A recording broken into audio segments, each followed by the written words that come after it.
Hello everyone, welcome और welcome back to our channel live and learn. तो अभी मैं वापस आ चुकी हूँ अपने घर। जैसे कि आपको बैकग्राउंड देख के समझ में आ रहा होगा, ये हमारा पहला वाला बैकग्राउंड है। और मैं यहाँ आ चुकी हूँ और अपने गांव से थोड़ा अच्छा नहीं लग रहा है, क्योंकि गांव से आना किसको ही अच्छा लगता है, क्योंकि वहाँ एकदम हर एक चीज़ बेस्ट होती है। बट ठीक है, अभी काम है तो आना पड़ता है। कॉलेज है, फिर यहाँ भी रहना है, प्रिपरेशंस करनी है जाने की, और पढ़ाई भी करनी है। मैंने भी 3-4 महीने से कुछ नहीं पढ़ा, तो मैंने भी सोचा कि पढ़ना शुरू कर दूँ। वैसे कॉलेज जाके एकदम से पढ़ाई तो नहीं हो पाएगी, तो दैट्स वाई मैं यहाँ आ गई। और अब हम सब लोग अच्छे से अपने ट्रैक पे शुरू करेंगे फिर से पूरी एनर्जी के साथ, और अच्छे से पढ़ाई करेंगे। ऑलराइट, तो आज का जो वीडियो का टॉपिक है वो आपने थंबनेल में देख लिया होगा। वो है ideal daily routine for NEET aspirant. Not only NEET aspirant, किसी भी स्टूडेंट के लिए जो कि किसी भी क्लास में पढ़ते हो या किसी भी कॉम्पिटेटिव एग्जाम की तैयारी कर रहे हो, उनके लिए बिल्कुल अच्छा है। क्योंकि देखिए, सबसे पहले मैं आपको बताना चाहूँगी कि एक रूटीन होता क्या है और वो बनाया क्यों जाता है। तो एक रूटीन होता है जो कि हमको पता होता है कि आज हमको दिन में ये चीज़ें करनी है और इस टाइम पे करनी है। क्योंकि जितना एक्यूरेट हमारा डे प्लान होगा, उतना ही उसकी प्रोबेबिलिटी ख़राब होने की कम होगी। अगर आपका दिन एकदम प्लान है, 100% प्लान्ड है, तो आप उस दिन को बिल्कुल अच्छे से यूटिलाइज़ करेंगे, उसको वेस्ट नहीं कर सकते आप। इसलिए रूटीन बनाना इंपॉर्टेंट होता है। और दूसरी बात ये कि जैसे कि शेड्यूल में रहना कुछ लोगों को के लिए प्रॉब्लमेटिक हो सकता है कि मैं इस टाइम पे यही करूँ, इस टाइम पे वो करूँ, ये मुझसे नहीं होता। तो एक्चुअली शेड्यूल का मतलब ये नहीं कि आपको 9 बजे ये करना है, तो उसका मतलब 9:05 पे वो नहीं हो सकता। इसका मतलब ये नहीं होता। इसका मतलब ये होता है कि आपके दिन के 24 आवर्स जो है वो प्लान्ड है, कि मतलब मुझे आज दिन में ये काम है जो कि इंपॉर्टेंट है, और अगर ये मेरा काम टाइम से कंप्लीट हो जाता है तो मेरे पास जो एक्स्ट्रा टाइम है उसमें मुझे क्या करना है, वो आपके पास फिर बोनस बच जाता है, राइट। तो रूटीन में रहना और शेड्यूल बनाना बहुत ज़्यादा इंपॉर्टेंट होता है, स्पेशली स्टूडेंट लाइफ में। और मेरे हिसाब से जैसा मैंने देखा है कि मैं तो शेड्यूलिंग मतलब लिटरली मैं 7th 8th से कर रही हूँ। मुझे नहीं पता मैंने कहाँ से सीख लिया, कहीं शायद स्कूल में किसी टीचर ने पढ़ा होगा तो मैंने सुन लिया होगा, या कहीं ऑनलाइन देखा होगा। बट मुझे सच में याद है कि मैं शेड्यूल बनाती थी। ऑब्वियसली उतना परफेक्ट नहीं आता था, बट मैंने ट्राई जो किया था, जो मुझे याद है कि वो 7th 8th से मैंने ट्राई किया था। और मेरी वो अभी भी आदत है, मैं अगर नहीं पढ़ती नहीं हूँ ना, तो मेरे जो दिन के काम होते हैं कि लाइक अगर मैं नहीं पढ़ रही हूँ, मैं वेकेशन पे हूँ, मैं छुट्टियों पे हूँ, तो भी मुझे क्या करना है वो मुझे पता होता है, वो मैं लिखती हूँ। तो वो मेरी एक हैबिट बन चुकी है। दैट्स वाई एक बहुत ही अच्छी हैबिट है, और इसको अपने अंदर अगर आप लाएंगे तो ये आपके लिए अभी ही नहीं, प्रिपरेशन के लिए ही नहीं, आपके कॉलेज में और कॉलेज लाइफ के बाद आपकी नॉर्मल आपकी पर्सनल लाइफ में भी बहुत हेल्पफुल होने वाली है। ऑलराइट, तो फिर से मैं रिपीट करना चाहूँगी कि ये शेड्यूल किसी भी नीट एस्पिरेंट के लिए जितना वैल्यूएबल है, जितना बेनिफिशियल होने वाला है, उतना किसी भी स्टूडेंट के लिए जो भी स्कूल गोइंग है या किसी भी अदर एग्जाम की तैयारी कर रहे हैं उनके लिए भी बेनिफिशियल होगा। तो प्लीज़ ये वीडियो लास्ट तक देखिए एंड अप्लाई कीजिए, और अगर कोई भी डाउट हो तो let me know in the comment section, and please consider subscribing the channel and liking the video and also sharing it with your friend, so that I can continue on this channel and work for you in the best possible way. Alright, तो सबसे पहले शुरू करते हैं हमारा पहला topic, जो कि आपका मॉर्निंग रूटीन कैसा होना चाहिए। सबसे पहली बात, अगर आपने अपने दिन की सुबह को बना लिया तो आपका पूरा दिन बन जाएगा। तो मतलब मॉर्निंग रूटीन अगर आपका परफेक्ट है तो आपका दिन परफेक्ट होना ही है।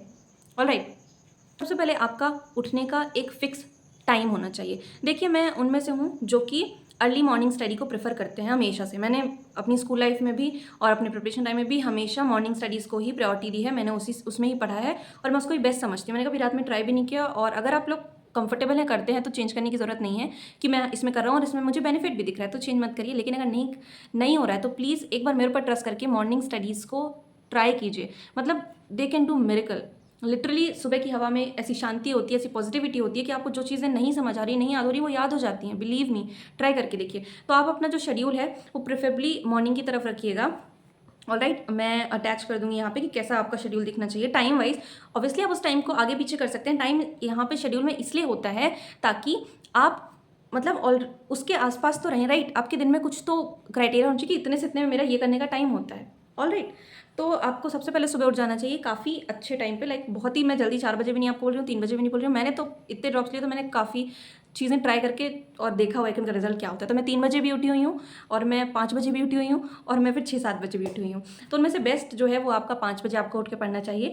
अगर जैसे मान लीजिए अभी आप 7-8 बजे उठते हैं, तो आप अचानक से 5 बजे मत उठिए। आप उसको शिफ्ट कीजिए 1 घंटे या आधा घंटे। पहले 6 उठिए, फिर 5:30 उठिए, फिर उठिए, फिर 5 उठिए, और उससे आगे जाने की जरूरत नहीं। क्योंकि मैं ये चाहती हूँ कि अगर आपका रूटीन है 5 बजे उठने का, तो वो आप थ्रू आउट, आपका अगर 4 मई को पेपर है तो आप 3 मई तक वो फॉलो करें। मैं ये चाहती हूँ आपसे। ओके, तो आप एक फिक्स रूटीन रखिए कि आपको 5 बजे सबसे पहले सो के उठना है। उसके बाद आपको फ्रेश एयर अपने रूम में आने देनी है, अपने घर में आने देनी है, गर्म पानी करना है, उसको पीना है। मतलब कि ये सब करने से आपके अंदर पॉजिटिविटी आती है कि हाँ, मैं फिजिकली फिट हूँ, मैं मेंटली फिट हूँ, और मैं अच्छे से पढ़ सकता हूँ या पढ़ सकती हूँ। दैट्स वाई मैं आपको ये सब बता रही हूँ। तो आप गर्म पानी कीजिए। डिपेंड्स ऑन यू आपको उसमें क्या डालना है। मैं ज़्यादातर नॉर्मल प्लेन गर्म पानी करके पी लेती थी, या फिर आप उसमें लेमन ऐड कर सकते हैं, या फिर आप उसमें ये फेनिग्रीक सीड ऐड कर सकते हैं या आप उसमें फेनल सीड्स ऐड कर सकते हैं। तो ये सब आप ऐड करके गर्म पानी पीजिए। देन आप थोड़ा वॉक कीजिए। देन आप अपना घर का जो भी काम है वो कीजिए। घर के काम में भी सबको हेल्प करना चाहिए, चाहे वो लड़का हो चाहे वो लड़की हो। प्लीज़, मतलब ये मेरी हम्बल रिक्वेस्ट है। घर का काम करने से आपका सबके साथ बॉन्ड भी बहुत अच्छा। अगर आप अकेले रहते हैं तो अपना रूम सेट वेट करिए। घर पे रहते हैं तो आप घर का माहौल भी एकदम अच्छा बना के रखेंगे, तो वो आपके लिए इंटर्न अच्छा माहौल बनाएंगे और आप अच्छे से पढ़ पाएंगे। तो घर थोड़ा सेट कीजिए और इसके बाद अपना एक्सरसाइज कीजिए। वॉक किया, आपने काम किया, एक्सरसाइज कर लीजिए, मेडिटेशन कर लीजिए। देन आप अपना वॉशरूम वगैरह जाइए, फ्रेश होइए एंड देन नहा के रेडी हो जाइए। सुबह नहा के रेडी होना इज़ रियली मस्ट। मतलब बिलीव मी, आप कोई भी काम अपना नहा के स्टार्ट करते हैं ना, वो एकदम वंडर्स करता है आपकी लाइफ में। मतलब मेरी तो आदत है कि मैं बिना नहाए कोई भी काम नहीं करती। मैं उठूंगी, कुछ अपना नॉर्मल काम करूंगी और फिर मैं नहाऊंगी, बिना नहाए कुछ भी नहीं। तो दैट्स अगर आप नहा के अपनी पढ़ाई स्टार्ट करेंगे पॉजिटिव माइंड से तो बहुत अच्छा होगा। तो आपने नहा लिया, देन आपने कुछ भी आपका जो भी स्पिरिचुअल प्रैक्टिस है वो कर लिया। 5 मिनट 10 मिनट, वो टाइम वेस्ट नहीं है, वो टाइम इन्वेस्टमेंट है। टाइम वेस्ट तो आपका वो रील देखना हुआ या आपका वो मूवी देखना, तो ये टाइम वेस्ट नहीं है, टाइम इन्वेस्टमेंट है। आप उसमें कोई भी मेडिटेशन या पूजा का काम कीजिए, max to max 15 minute, not more than that. और उसके बाद आप अपने स्टडी का फर्स्ट स्लॉट बनाएंगे। ओके, फर्स्ट स्लॉट में मैंने आपको हमेशा बताया कि आप अपना हमेशा टफ सब्जेक्ट रखिए फर्स्ट स्लॉट में। और ये सब जो स्टडीज़ है वो आपके लेक्चर के पहले हो रही है। तो फर्स्ट स्लॉट में आप क्या करेंगे, जैसे मान लीजिए मेरी फिजिक्स मुझे मेरी वीक लगती थी, तो मैं हमेशा पहले फिजिक्स पढ़ती थी। फिजिक्स में आपको लेक्चर्स के साथ तो चलना ही है, लेक्चर्स के अलावा जो आप जैसे सुबह पढ़ रहे हैं तो आपने जो लेक्चर कल पढ़ा हुआ है उसके क्वेश्चंस वगैरह सॉल्व कर लीजिए। ठीक, तो ये आपका पहला स्लॉट हो जाएगा। 2 घंटे का आपको पहला स्लॉट रखना है, तो 2 घंटे या 3-3 घंटे का स्लॉट आप रखा करिए। 10 मिनट 5 मिनट ब्रेक वाला मुझे तो नहीं सही लगता, क्योंकि उसमें फिर आप गए तो फिर जाते ही हैं। तो आप 2 घंटे का स्लॉट रखिए। आपका एग्जाम 3 घंटे का होना है, तो इतना बैठने की तो आदत होनी ही चाहिए। पहला स्लॉट रखिए, टफ वाला सब्जेक्ट रखिए और उसको अच्छे से 2 घंटे में आपको क्वेश्चन सॉल्व करना है। फिजिक्स है मेनली, तो मैंने इसलिए कहा कि क्वेश्चन सॉल्व करिए कल वाले टॉपिक के, और आने वाले टॉपिक को भी। जैसे आपने 1.5 घंटे क्वेश्चन सॉल्व किया, फिर आधे घंटे जो अभी कंटिन्यू आपकी क्लास में चल रहा है उसको रिवाइज कर लीजिए। ऑलराइट, फिर आप ब्रेक लीजिए, अपना ब्रेकफास्ट वगैरह कीजिए। और उसके बाद अगर आप कोचिंग जाते हैं तो कोचिंग चले जाइए, आप लाइब्रेरी जाते हैं तो लाइब्रेरी चले जाइए रेडी होके। एंड देन वहाँ पे अपने सारे लेक्चर्स कंप्लीट कीजिए। लेक्चर्स में जैसे अगर आप मल्टीपल ड्रॉपर हैं तो मेरे हिसाब से आप शायद नोट नहीं बना रहे होंगे। अगर आप नोट्स नहीं भी बना रहे हैं तो भी आप एक पेन और कॉपी लेके ही बैठे लेक्चर करने, क्योंकि वो कोई मूवी नहीं है, वो लेक्चर है। तो आप उसमें जो भी आपको टीचर्स पढ़ा रहे हैं आप उसको जब लिख के पढ़ेंगे तो आपको ज़्यादा अच्छे समझ में आएगा। अगर आप नोट्स बना रहे हैं बहुत अच्छी बात है, नहीं बना रहे हैं तो ये तो एटलीस्ट फॉलो करिए ही। तो आपको अपने लेक्चर्स कंप्लीट करने हैं, देन आपको ब्रेक लेना है और देन आपको अपना लंच कंप्लीट करना है। लंच के बाद फिर आपको थोड़ा सा ब्रेक लेना है और उसके बाद मतलब मैक्स टू मैक्स 30 मिनट्स का, नॉट मोर देन दैट। दोपहर में सोना प्रेफर मत कीजिए मेरे हिसाब से, क्योंकि अपना एग्जाम है। तो आप एक साल अपना ऐसा रूटीन बना के रखिए जितने महीने भी बच्चे हैं कि आपको दोपहर में नींद ना आया, बिल्कुल ना सोएं। फिर आप उसके बाद अपना कोई आपके लेक्चर्स हो गए और आपने नॉर्मल पढ़ लिया, फिर आप अपना डीपीपी सॉल्व कर लीजिए। जो भी आपको फिजिक्स केमिस्ट्री बायो तीनों में जो भी डीपीपी मिली है वो आप सॉल्व कर लीजिए। इसको भी आप दे दीजिए कितना, 1-1.5 घंटा। ओके, सारे डीपीपी आपने सॉल्व कर ली। डीपीपी सॉल्व करने के बाद आपको आई गेस शाम का टाइम आ जाएगा, मतलब 3-4 बज जाएंगे।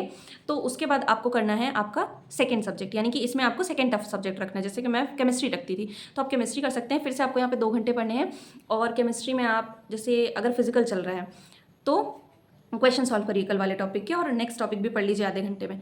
मतलब जो अभी करंटली चला आपका अपने लेक्चर में पढ़ा वो भी रिवाइज कर लीजिए एक बार, ऐसे कीजिए। और अगर आपका तीनों साथ में चलता है, जैसे फिजिकल ऑर्गेनिक इनऑर्गेनिक, लाइक 2-2 चल रहा होगा, अगर तीनों चलता है तो फिर आप क्या करिए ना कि 2 घंटे में डिवाइड कर दीजिए। क्योंकि अगर ज़्यादा पढ़ते होंगे आप, मतलब तीनों पढ़ते होंगे, तो तीनों को साथ में लेके चलना ज़रूरी है। तो तीनों को ही आप टाइम दीजिए, ठीक है। 2 घंटे ये किया आपने, इसके बाद थोड़ा सा फिर से 10 मिनट का ब्रेक लीजिए, 20 मिनट का ब्रेक लीजिए, थोड़ा वॉक कर लीजिए और फिर एक लास्ट सब्जेक्ट पढ़िए अपना बायो, और इसको दे दीजिए आप 2 घंटे। और इसके बाद आपका डन हो गया काम। एंड देन आप करेंगे, आपका रात का टाइम आ जाएगा। आपने यहाँ पे ब्रेक लिया बायो पढ़ने के बाद भी, और फिर आपने देखना है कि फिजिक्स में आज मैंने क्या पढ़ा, जो आपने आज पढ़ा उसको रात में सबको रिवीजन के स्लॉट में रखना ही है। जैसे अगर आपका टेस्ट आने वाला है, रिवीजन का टाइम रखना है आपको रात के 2-3 घंटे मिनिमम आपको रिवीजन के लिए रखना है। अब रिवीजन आप या तो आपका टेस्ट आने वाला है अगले हफ्ते या उसके मतलब 10 दिन बाद या 7-8 दिन बाद, तो उसकी प्रिपरेशन कीजिए। तो उसके हिसाब से रिवीजन स्लॉट बना के रखिए। अगर आपका टेस्ट नहीं आने वाला तो फिर आप क्या कर सकते हैं कि जो आपको पढ़ाया गया है आज लेक्चर्स में उसको रिवाइज कीजिए 1 घंटा सभी का। ऐसे करिए शेड्यूल, और फिर आपने सारे जो आपने शेड्यूल बनाया था उसको सब टिक मार्क कीजिए। एकदम पॉजिटिव वाइब्स आएगी कि यस मेरा दिन आज 100% अच्छा हुआ, मैंने बहुत अच्छे से यूटिलाइज किया। देन आप थोड़ा सा फ्रेशन अप होइए, वॉक करिए, खाना खाइए, थोड़ा अपने परिवार के साथ इंटरेक्ट कीजिए और 11 बजे तक अपना दिन बाइंड अप कर दीजिए, सो जाइए। सोने के पहले ज़रूर शेड्यूल बना लीजिए और कोई एक पॉजिटिव बुक आप पढ़ सकते हैं जो भी आपको सही लगे।